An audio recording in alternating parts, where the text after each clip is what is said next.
Welcome to RuralStrong, where we talk real challenges and bold solutions in rural economic development.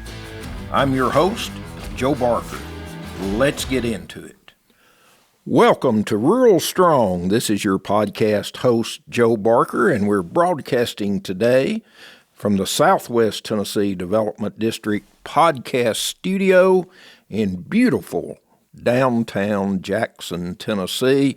And our guest today is Joe McKinney, and we've got a great show lined up. He served as the executive director of the National Association of Development Organizations since 2012, and that organization is based in Washington, D.C., and he leads an organization that provides advocacy, education, and research for regional planning and development agencies across the United States. But prior to his current role, he's been a county manager, a town manager, and a county administrator. So Joe has a great background to talk about regional economic development and working together as a region to be successful. Joe, welcome to RuralStrong. Joe, I appreciate it. I've been a listener and not sure if I'm worthy of being a guest, but boy, I've enjoyed your podcast and love to just talk to you about my background and my love for rural America. So, well, tell our audience about NADO, about your membership, and about the organization itself. Absolutely. It's NADO. I get my kids think I work in Switzerland, Atlantic Treaty Organization, but that's not the case. The DO is Development Organization. It's kind of an umbrella for organizations like yours, Joe, where it is focused on community and economic development. Our members, we have close to 500, and they're organizations that all of them deal with community and economic development in some fashion. Our members are nationwide, and it's hard to describe who example of a member because they're all different, which I really have learned to appreciate. You mentioned my background in city and county government. I say I'm in witness protection. I love doing it, but once I found out about regional development organizations, that's my passion, and have been again before I came here to NADO. I've been here almost 15 years. I was in Asheville, North Carolina as a COG director, and before that in New Bern, North Carolina. So that's kind of a background of how I got here and who our members are and who we represent. Joe, when you were working in local government, were you able to see the importance of working together as a region? You know, that's one of the things I find out is that sometimes it's hard to impress on our other communities how important it really is for us to work together as a region to be successful. Yeah, Joe, you and I are seasoned, so we have seen a lot, and I can tell you. I appreciate that word, seasoned. Exactly. The thing that I disliked about it was the lack of kind of comprehensive planning. You know, one week we'd have the school board come and talk about we need a new school in this district, very much needed in rural community. We would work with them, build a school, and 2 years later we would have our transportation groups come and say the roads we can't service the school here. The roads aren't sufficient, and we would do that. And then the housing, there was we have more housing in this area, so it was frustrating to try to be doing the right thing, but not looking at it comprehensively. And I think that's the one thing when I really looked at regionalism is we're more than just a town of 2,500. We're more than just a county of 20,000. Who we are as a community is a region. And it used to be when I first was in economic development, your competitor was across the county line or across the city limit line. And in rural communities, you're not going to be successful with that approach. Your competition now is worldwide, and you look at where you live in a regional perspective. And I think that's what I find the most successful regions in across the country, particularly in rural communities, are those that see past those lines that have been drawn over the years, but looking at it more comprehensive as a region. And I find, Joe, that particularly in economic development, when a company is looking to locate or relocate, they don't see city limits and county lines. They look at a region, and I truly believe the more a region works together, the better opportunity they have to create these, recruit these companies. Without a doubt, when I was in economic development on a local level, they didn't care who they were talking to, what city, what county. They looked at you as a region. Where's our workforce coming from? Where are people going to live? What's the infrastructure? And they didn't care who provided that. They were concerned about, do you have these and how do we get these? And the again, the most successful way was to have local governments working together to address all those issues, and it not just be on a singular town or a singular county. It is every project that comes in that creates jobs is a regional project for sure.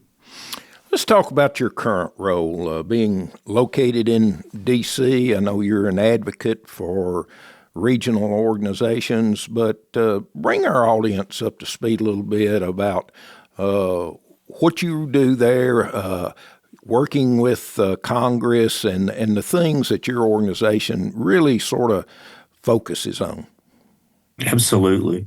So a lot of what NADO does, when I was a member of NADO, Joe, when I was your colleague, I could have spent all my time in Asheville, North Carolina, reading the Federal Register and reading all the bills that are introduced and whatnot, but I wasn't paid to do that as much as look out in the region. And so what NADO, I hope, does, and what it did for me when I was a member, is be those eyes and ears in D.C., not only protecting the programs that we're providing. I think a lot of folks see, anybody that advocates, they're like looking for protecting those programs. We really focus on opportunities for our members and making sure when we're drafting legislation that regional development organizations are included as eligible entities.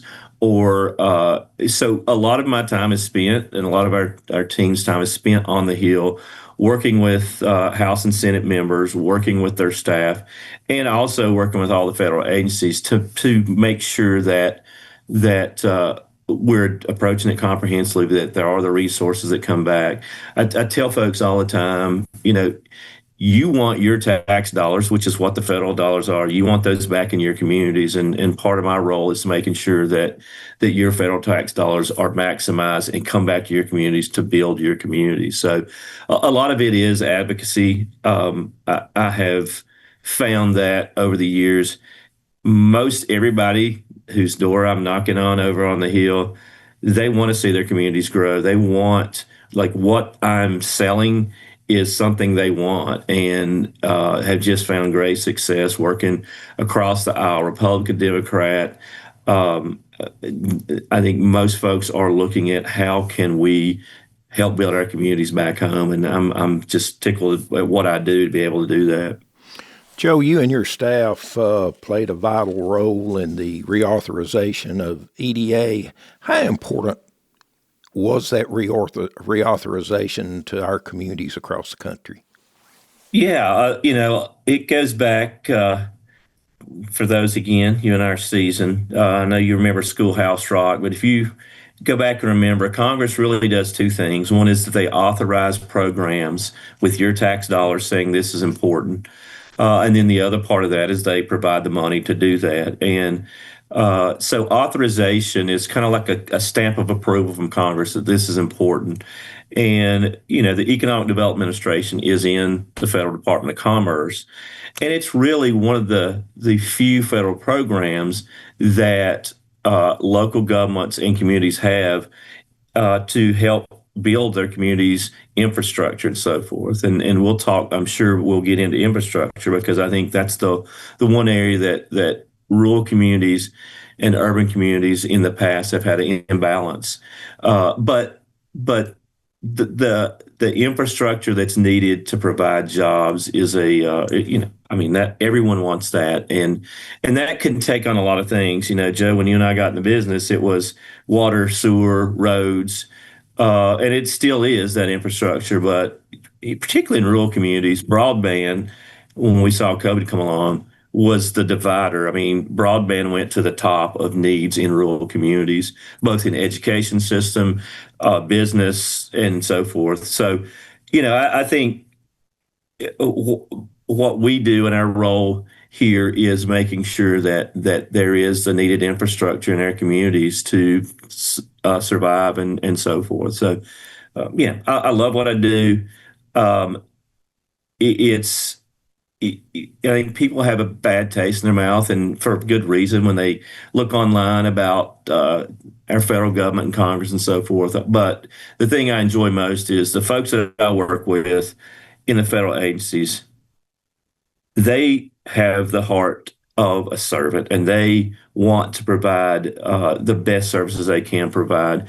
I'm not going to comment on those in Congress and whether they get along or not, but I know the staff, the professional staff in D.C. that we work with the federal agencies, have been just top quality and have that kind of servant heart that I think you need to be a community leader. You know, I'm glad to hear that.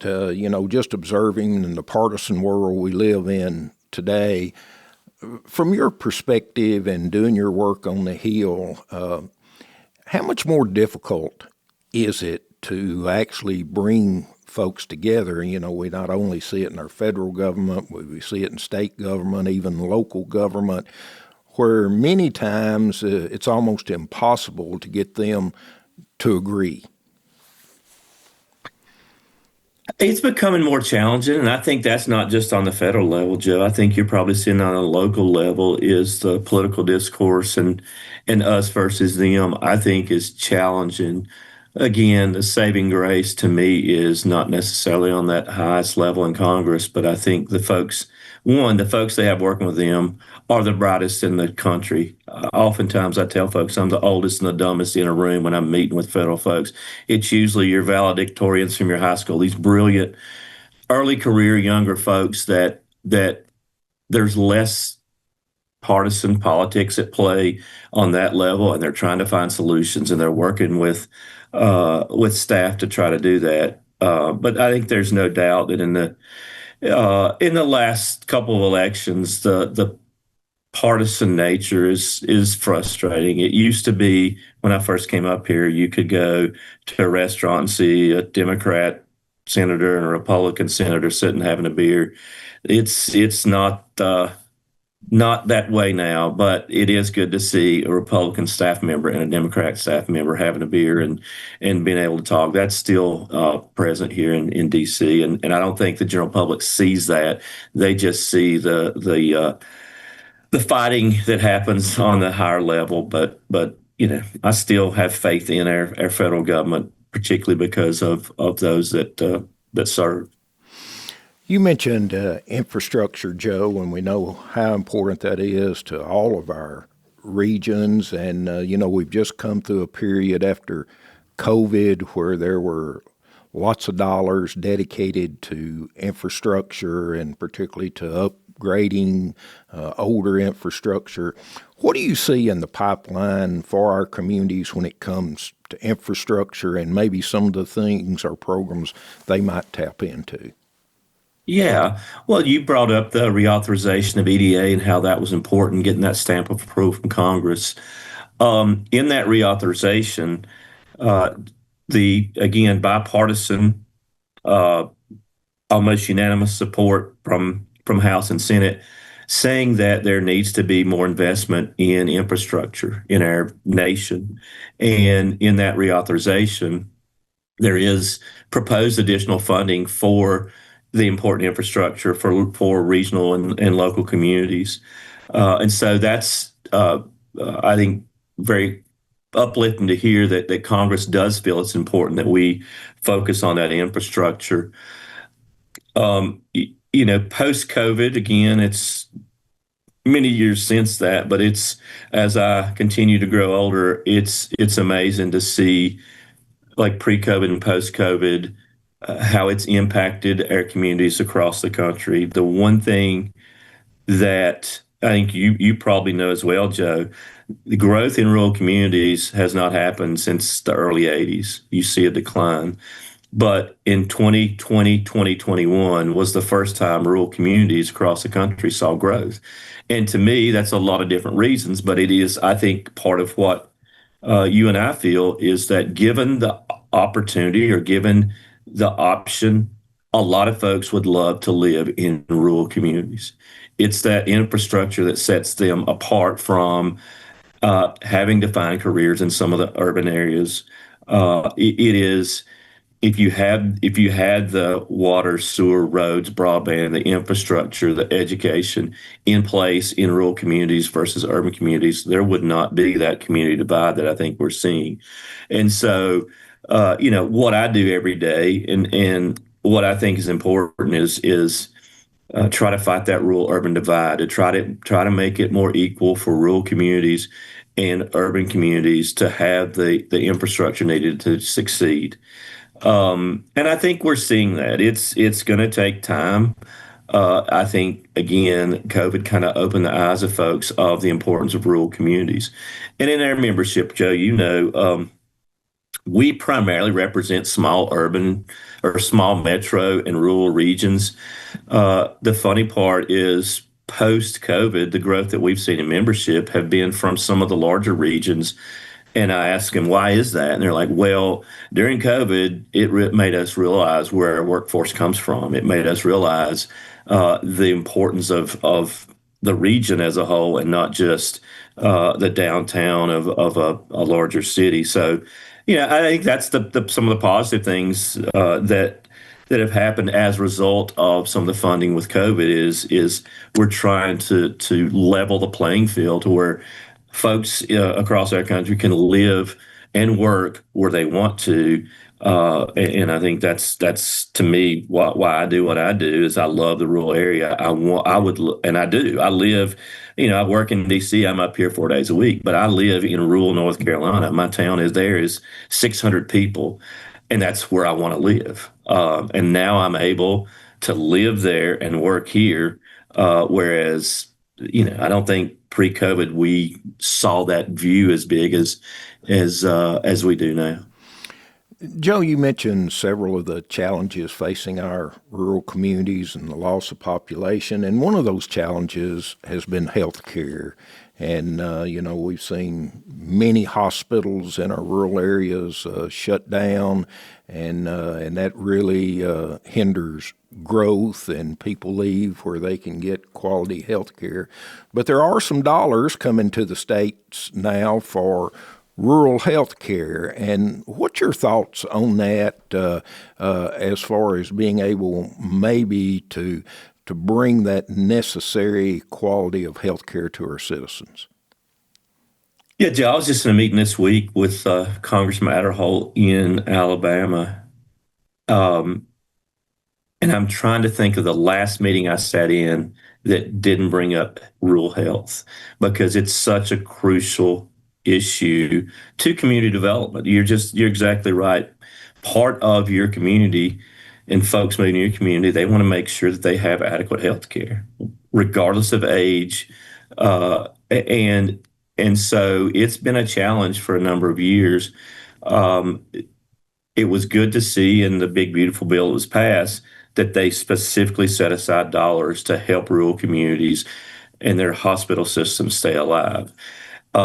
It needs a hell of a lot more money than they put in, but at least there's a recognition that impact of healthcare in rural communities, unless there's federal dollars, unless your tax dollars are going to that it's hard for rural communities to survive.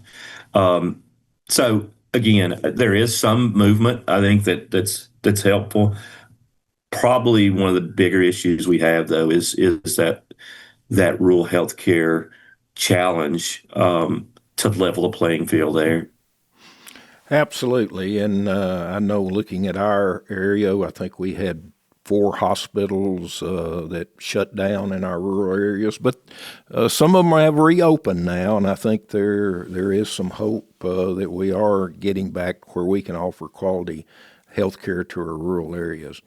You know, I'm a member, our organization is a member of NADO, and I've had the honor of serving on the NADO board for several years. And one of the things we've worked on, Joe, is a strategic plan, and where the organization can focus on key areas. Talk a little bit about the strategic plan and the key areas that you see NADO focusing on. Absolutely. I'm a notorious planning hating person. Again, I mentioned when I was a city manager, nothing was more frustrating than to try to build your community, and the planning wasn't there. It was just you tried to address the issues at hand, but looking at 5 to 10 years down the road in small communities is challenging. And that's where, Joe, your organizations and others organizations like you, to me, that's the most value that you can provide to your communities is getting them to the table to vision where they want to go, and it not just be planning board meeting to planning board meeting or city council meeting, county council. What it's actually looking past that. And so that strategic planning, I've come around to where if it's done comprehensively, it is so vital to communities and even to our organization. We've been in existence for over 58 years, almost 60 years now. And we had never done a strategic plan comprehensively. We deal in a lot of the same areas that our members are focused on: transportation, healthcare, as you mentioned, infrastructure, workforce, and doing that strategic plan. And again, I think it's important to note our board at NATO is made up of folks from all across the country representing regions everywhere. And to be able to get those folks around the table and look at what the challenges are, where do we as communities want to be in 10 years, and then setting our work plan here on the national level to accomplish those has made my job a hell of a lot easier. And I think for our staff, love the fact that we know from you, Joe, and your colleagues what the important issues that you're facing and will be facing. And we're trying to get out front to help kind of pave the way on a federal level to open up opportunities to do that. And so the thing that came out, again, that's huge for us, transportation. I think one challenge that we've faced is a lot of the federal dollars and a lot of your tax dollars get to the state level, but are they effective on the local level? And I think there's no doubt that rural communities, rural regions are a disadvantage because some of the urban areas have more planning skills, more tools, and so forth. And so that's a big divide. So transportation and pulling up the again, planning to me is just, my dad is a basketball coach, passed away, but he always instilled in my head, it's when preparation meets opportunity. You have to have a plan. Things happen possibly, but most of them have a plan behind them. And that's kind of the way we look at it. Transportation, healthcare, those things that impact your communities and help your communities grow. That's exactly what came out in our strategic plan is help us open the doors to do that. And that's what we do every day is, again, on a federal level, trying to find opportunities for organizations to have an impact and address these challenges. Every time I hear someone talk about planning, Joe, I think of the story several years ago when I went to work for the Tennessee Department of Economic and Community Development. I'd been up there 2 or 3 days, and I got a call to go over to the governor's office. And at that time, the newly elected governor was the former mayor of Nashville. And he had done a great job there, but didn't know a whole lot about rural communities. And he asked me, Joe, he says, let me ask you a question. He said, how many of our rural communities have a plan? And I said, sir. He said, I just want to know how many of our rural communities have a plan. And I said, well, Governor, I'm sure a few of them do. but I'm also sure the majority do not. And he was a very successful businessman, was in the healthcare field. And I never will forget, Joe, he looked at me and he says, I know of no business that's ever been successful that didn't have a plan. How in the world can we expect our communities to be successful if they don't have a plan? And I'm like you, we all have this love-hate relationship with planning because it seems like every project we get involved in, somebody wants to develop a plan, and I understand what happens. And then, sad to say, most plans end up on a bookshelf somewhere and in a beautiful binder, and nobody ever looks at them. But I appreciate your leadership in helping develop this plan, because I am a believer in it, that it gives you that roadmap, that you can see where you are at a particular time. And I think one of the keys, and you've done a great job at this, is not only from a board adopting a plan, but you have to make sure your staff buys into that plan. Would I be fair to say that? Absolutely. And, I think one of the challenges that we have is planning's not the sexiest thing in the world to go over and say we need that, but planning is, quite truthfully, and you know it in your work every day, it's taking an idea and a concept and getting it to the point where a shovel goes in the ground.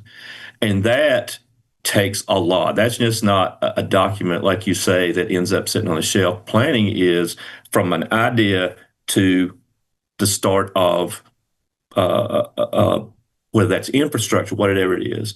And that involves a lot. That involves talking to your neighbors. That involves communicating across city and county limit lines. That involves the state, federal, and local governments. And it's not always easy to do. And I think that's what folks, I try to tell folks when what I'm doing is I'm working with communities to get from an idea to the shovel in the ground. And that's what you're doing. And that's I think when you sell planning with that in mind, I think Congress and the federal agencies understand it's not just to put a document together. It is, how do we get to here? And I think you guys do a great job doing that. And certainly you worked in local government, and I've told lots of folks this that are considering running for public office. And we all know it's very difficult, and much more difficult now with social media and a lot of the things you have to cope with. But I did tell people the 16 years that I served in local government, I look back on it, Joe, and it was that one job where you could take a concept or an ideal and go from that shovel in the ground to actually seeing the finished product. When I worked for the state of Tennessee, I would go into a community and stay 2 or 3 hours, and then I'd leave, and whatever they were going to do was up to them. But I agree 100%.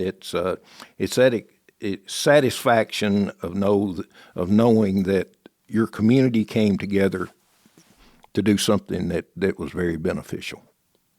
I totally agree. I think one of the things I'm most proud of in life means nothing to my kids or anything, but when I was in West North Carolina, we had a challenge of our livestock. There was no facility to service that, and there was, the folks that were in the business were having to drive forever to find, the livestock facility to process and so forth. And we very quickly came together as a region and built that livestock center, and man, it's thriving. But like every time I drive by that, in my mind, I'm like, and exactly what you said, this was a problem that was identified. It was a challenge, but to see it go from an idea to now, saving a lot of jobs in Western North Carolina is like, to me, that's what I do. And that's what I'm proud of. And I think a lot of folks don't see when in your business that start to finish to where it's not easy getting, saying that we have 25 jobs we can announce. That's the easy part. Getting to the idea to 25 jobs is really challenging, and I appreciate the work that you do and your colleagues do, because that to me is what planning is. Absolutely. All right, Joe, last question. What keeps you optimistic about the future of rural America?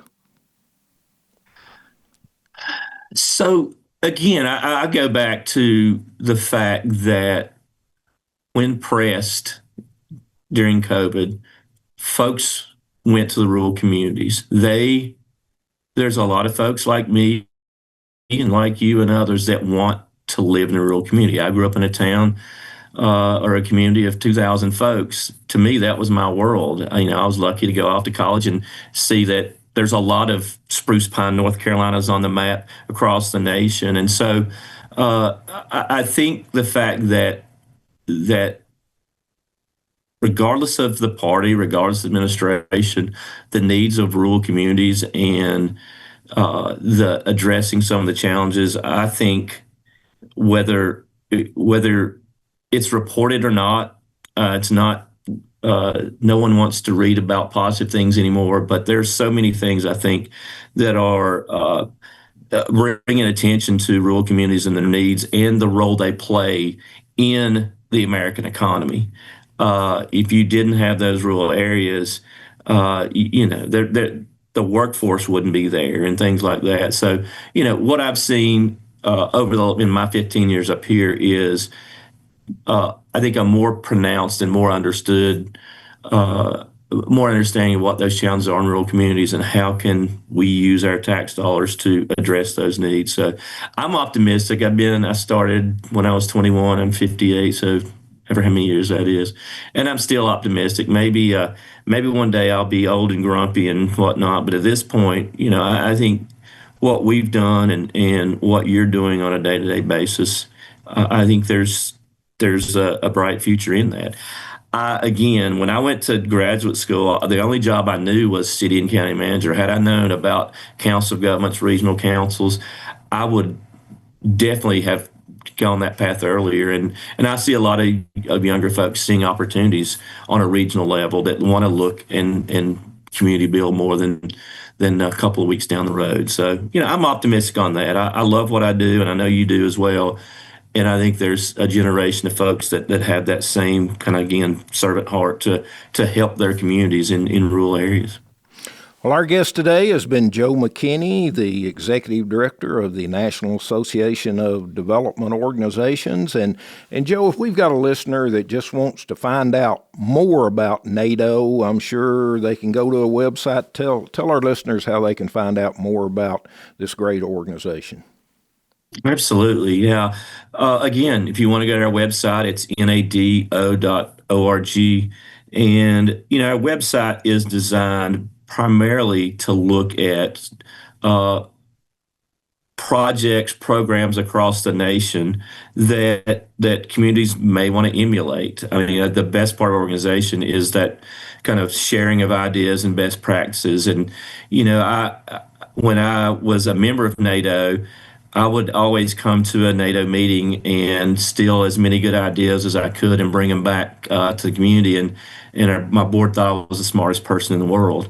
And that's not the case. I didn't have any original idea. A lot of successes that communities have had can be emulated to fit your community. It's not going to be the same program as one in South Dakota, but it may be something that you can adapt to your region in Tennessee. So, yeah, that if you go to our website, there are a lot of ideas that I think if you're interested in building your region, your community, that you can look at. And, we focused on not only best practices, but practices that may not have worked to save communities time from going down a dead end road. Someone may have done that and, bless their heart, it may not work, but it also, you can learn from those opportunities. So, yeah, I would have them start at our website and look for as many resources they can to help their communities. And I think in a future podcast, I'd love to have you back and some of your staff, and let's do that. Let's talk about some of the best practices and some of the successes and some of the failures. I think our listeners, they like to know what's worked, what hasn't worked, and I think that would be a great opportunity for all of us. Joe, thank you very much. Would love to do that. Yeah, hey, I appreciate it, Joe. Again, I hope that there's value of it. I appreciate you asking me. I love anytime you want to talk about rural communities and rural successes, I'm here. And to our listeners, you can always email us at ruralstrong@gmail.com. We appreciate your comments and suggestions. Have a great day. Thanks for joining us on Rural Strong. If you found this helpful, share it and follow the show for more insights from rural leaders making a real difference. Until next time, stay rural strong.